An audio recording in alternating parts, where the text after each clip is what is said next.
Hey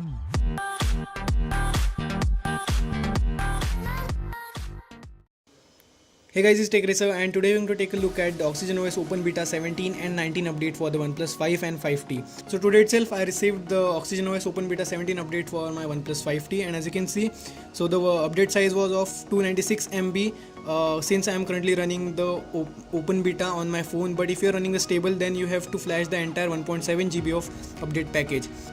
So here is the changelog. As you can see, now we have new Android security patch that is of September 2018. We have new UI for the weather app and few new features which are added in the OnePlus Switch app. So let's quickly apply the update and see what are the changes. So as the phone has been booted, so let's quickly jump into the settings and go to about phone, and it says OxygenOS Open Beta 17 with Android version 8.1.0 and Android security patch level is of 1st September 2018. So we get a latest Android security patch. Let's quickly jump into system updates, check for update log, and now we also have an optimized UI for the weather app and few features added into the OnePlus Switch app.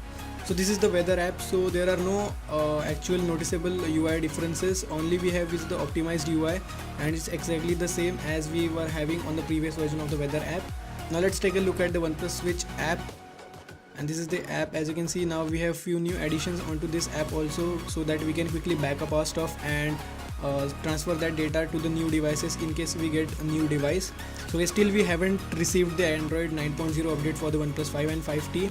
So hopefully OnePlus will roll out the 9.0 update in the next couple betas. So let's quickly hope for that. So if you found this video really helpful, then do that like button and subscribe button, and stay tuned for more such videos. So thank you guys, thanks for watching.